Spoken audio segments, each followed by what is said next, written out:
Hi there, smart driver. Social driving. If you participate in social driving during your driving test, you will not be successful. Do not participate in social driving. Today we're going to give you tips, strategies, and techniques to keep yourself safe on the roadway and avoid participating in social driving. All right, we're talking about social driving. Me first. I'm a good driver. It's everybody else on the roadway that needs to change. This is the pervasive thinking amongst people on the roadway in terms of social driving. It is the fundamental tenet. And as well, policing other drivers, telling them that they're number one, telling them that they can't do what they're supposed to be doing. It was like this morning, I was following the pharmacy car, the car that belonged to the pharmacy and made deliveries, and they're making a left-hand turn. And clear as day, there's a huge sign right there that says no left turns, honking on the horn. I'm like, beep, beep. And he's like, yeah, bite me. Because, you know, you can't make a left-hand turn. But anyway, they were doing what they needed to do, so carry on. Or, you know, social driving, communicating with other people, trying to help other people out. I was trying to help them out. I wasn't policing them, but they were holding up traffic, which was kind of a pain in the butt. Videos to have a look at, 5 defensive driving skills, have a look at that video if you want to become a safer, smarter driver and want to figure out how to manage space in front of your vehicle. And if there is one thing that you can do in terms of defensive driving techniques, space in front, 3 to 4 second following distance, stopping back in traffic, 1 vehicle length. Space buys you time, time buys you options, options prevent crashes, and stopping back 1 vehicle length will prevent you from being rear-ended. But in combination with stopping back 1 vehicle length, you have to have situational awareness. You have to be paying attention to the vehicles behind you and what are the vehicles doing. Now, I'm not saying that you're going to prevent all rear end crashes, but that situational awareness is going to significantly reduce your chances of being rear-ended at a crash. The transit bus running into the stop traffic, there wasn't anything those people could do, because who was going to think that a transit bus at 60 kilometers an hour is going to drive into stop traffic at an intersection? I mean, not even in your wildest dreams. All right, new driver training, new drivers driving, how to drive after you get your driver's license. Have a look at that video as well. All right, social driving. It's the one thing that unites us as a human race, regardless of creed, religion, race, politics. I am a good driver. It's everybody else on the roadway that needs to change. This is the fundamental tenet of social driving, and it is the problem that you face every day that you're going out on the roadway.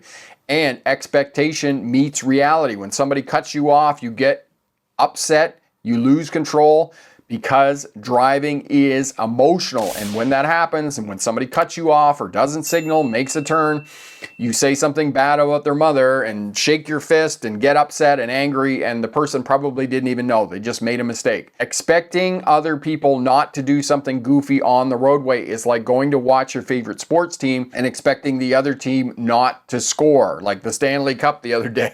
And the Hurricanes won.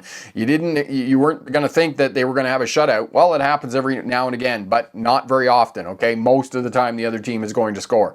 It's the same thing with driving. Most of the time, other people, other road users are going to do something goofy on the roadway. Most people who are participating and are entrenched in the culture of social driving are reactionary. They're following too close and hoping on a wing, and they're going to get on the brake and get stopped as well. And this was what old school defensive driving was in the 1960s and 70s and well into the 80s. It was that you're going to react in an emergency situation, you're going to steer out of the situation, and you're going to save the school bus full of children from certain death and crashing into a tree and dying in a fiery inferno. Look what I did. I'm a man. Okay? That's what defensive driving used to be. Defensive driving has changed. There are way more vehicles on the roadway now, and you have to be proactive.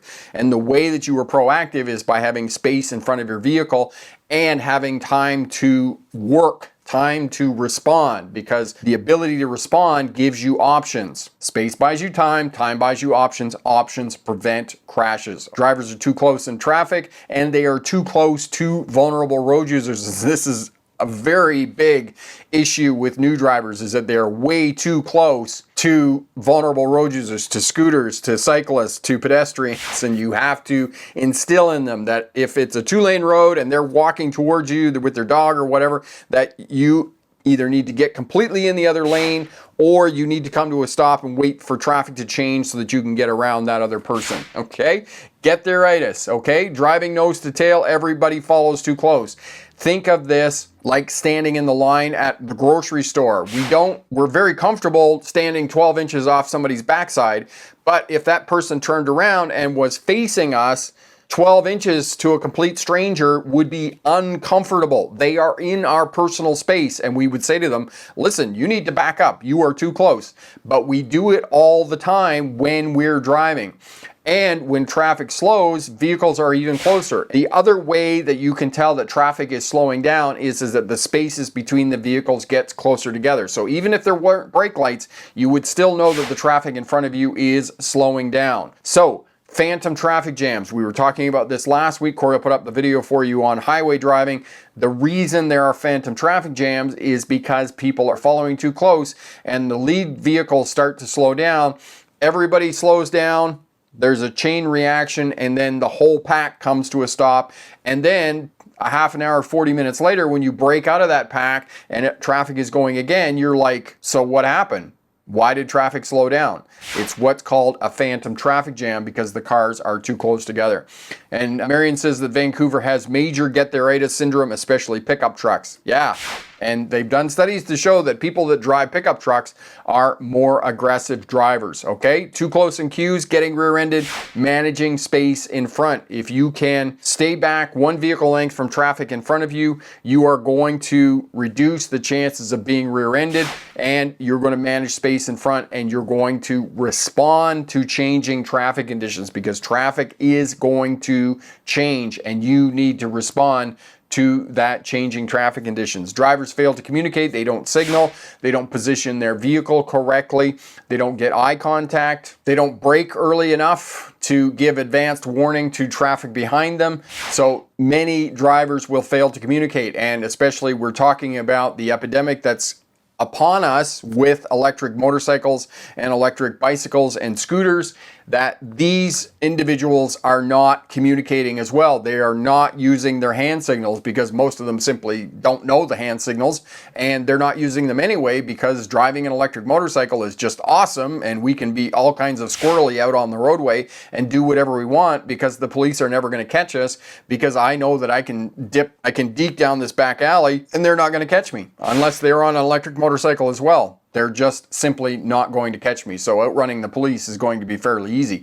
I mean, if you have a helmet on or sunglasses, whatnot, video surveillance isn't going to be any good to catching these people at a later date. Unpredictable actions and are erratic and without warning in terms of communication, and as I was talking about with electric vehicles and whatnot.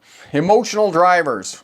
Driving is emotional. Some drivers allow emotions to become very much part of their driving. I had a friend years ago, he's still a dear friend of mine, and he was like Jekyll and Hyde. If you're not familiar with Jekyll and Hyde, go over to the Smart Drive Test website. Corey will put up the link for you on Mr. Wheeler, Mr. Walker. It was a Disney film made in the 1950s, and it signals this conflict between becoming a pedestrian and being very, oh, hey, how's it going? And picking the flowers, not picking the flowers, smelling the flowers and, saying hi to your neighbor and those types of things. But as soon as Mr. Walker becomes Mr. Wheeler by getting into an automobile, just becomes absolutely satanic in his outlook and thinking, and that everybody else is the enemy and that it is adversarial and I have to win. This is what reactionary is versus calm, relaxed, and responding to what's going on in the driving environment and policing other people's, crowding, honking, giving people the finger, and signs of aggression, road rage. And we talked about this, that there's 100, 200 people a year that are killed in the United States of America with gun violence involving incidents of road rage and motor vehicles. So keep yourself safe, stay calm awareness when you're driving. But I've talked about my own personal issues that when I'm driving my car, nice calm awareness, but when I'm a pedestrian or I'm riding my bicycle and somebody does something goofy in a car, 0 to jail time. I just the emotional needle just goes right into the red zone when somebody's crowding me and I'm trying to cross the road and they're making a left turn into me, I get very excited.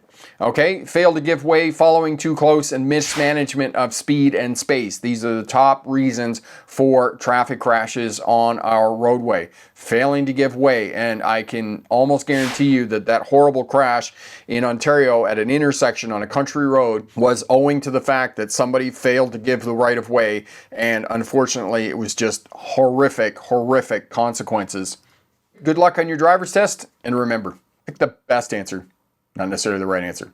7861, I have my test on Friday. Thanks for sharing this. It definitely helps me going into the test. That is awesome. And 7861, have you done some driving in and around the test center at the time of your test? This is the other piece of advice that I give to people taking their driver's test. Practice in and around the driving test center where you're going to be taking the test at the time that you're going to be taking your tests. For example, on Friday, if your test is at 10 o'clock in the morning, be sure to go down to the driving test center and practice in and around the test center at 10 o'clock in the morning so that you can simulate or get as close to the traffic that you're going to be dealing with on the day of your test. That is probably the number one piece of advice that I can give you to be successful on your driver's test, is to practice in and around the test center at the time of your test.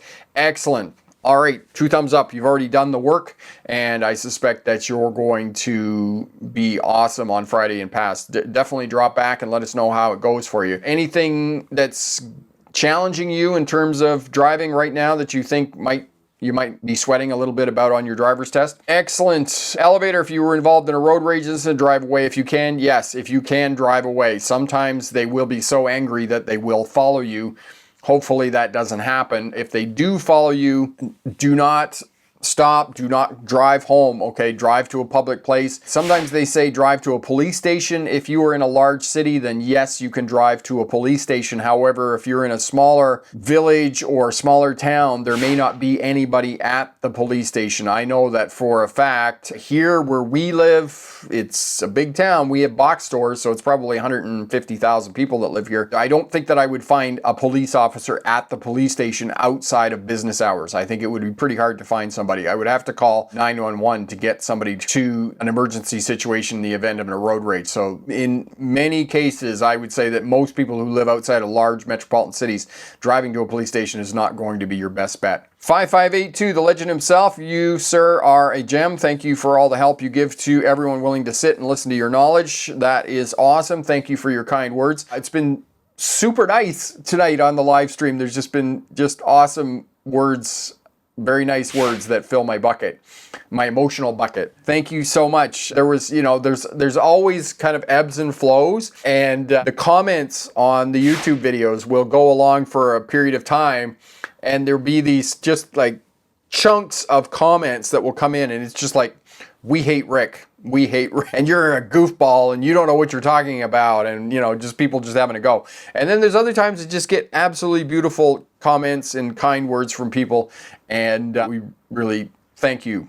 Thank you. It really means a lot. So excellent. Social driving, that's what we're talking about tonight, helping you out.